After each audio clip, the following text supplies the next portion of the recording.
1230 WDBZ, the buzz of Cincinnati, your talk station. And we're just about going to wrap it up with Dwight Tillery, Lakita Cole, and Charlie Winburn. Any final words before you step out the door? Yes, we'll start with you. Maybe I'll start. Well, first of all, let me thank you, Lincoln Ware, for being here today. And it's been a joy to be with the Big Two. But I wanted to say this about leadership. One of the things that I could say, I want to say something about Mayor Dwight Tillery. I really do, from the depth of my heart. One of the things that I could say, I've known Dwight almost 50 years now. And I want to thank him for the impeccable leadership that he has demonstrated over and over and over in this city, even fighting for black folk that didn't want them to fight. They didn't want him to fight for them, right. But he's always fought for them. And I'll never forget, and I'm closing, that when 10,000 people downtown came that he organized in a march, it was to deal with the schools and education. I was there with Tillery. I was there with Mr. Tillery on the black agenda. I've been there with him on closing the health gap. And matter of fact, I don't know, since then, we have not had a mayor to ever garner 55,000 votes. Mm-hmm. And I remember this man, Mayor Dwight Tillery, because of his leadership. And I want to say this, and I never did tell you this, Tillery, but I'm proud of you. I'm really proud of you. And I've come to love you as my brother. And I've grown as a person under Mr. Tillery. I gave him hell on city council. So you weren't saying that when you were trying to hit him over the head. No, really. I gave him hell on. But guess what we would do? We would argue, fuss, cut up each other, and then we would go out to eat. Right. So I want the kind of leadership, where is the leadership we used to have? Mm-hmm. What has happened to Theodore Berry and the Mayor Dwight Tillerys and the type of council that we used to have?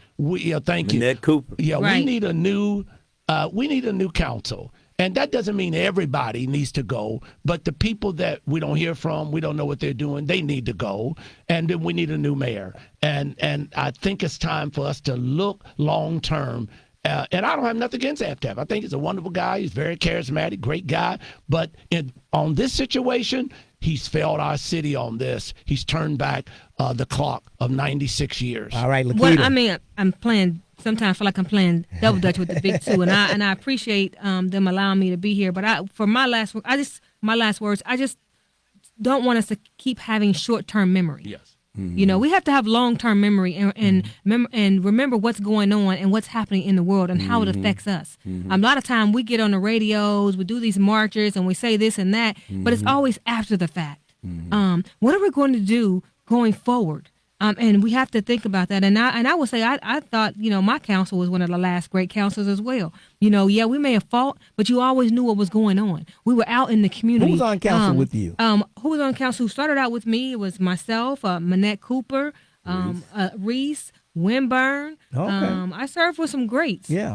Okay. And we had some good fights. And I that's what needs to continue to happen. Right now, I don't even know what's going on down there. Some council members I've never even heard of. Like, who are they? Yeah. People. I go down and talk to people, and they don't even know who's on council, and that's a problem. Because they don't know who's running our $1 billion budget besides 4th Street. Oh, 4th Street. And that's really what's happening. That's why we're so quiet now. That's why you hear what's going on, because they're all down on 4th Street instead of out in the community, in the neighborhoods where it makes a difference. And that's what I don't want us to forget. Where are your council people? Where they are? They are in the community? They need to be there, not during election time, but all the time. All right, Dwight. I would only say Davis needs to be on that next ticket for city council. Ozzie Davis. I had to put that in there. What I want to say is that I've been a member of the Hamilton County Democratic Party since 1968, and I'm probably one of the longest currently living member in this city, and I know so much about it. And what I will say to the people, and particularly to black people, that power concedes nothing without a demand. Never has, and never will. And we need the fight for power. All right. Thank you all for joining me this morning. We appreciate it. Thank you, Lincoln Ware. All right. It's Charlie Winburn, Dwight Tillery.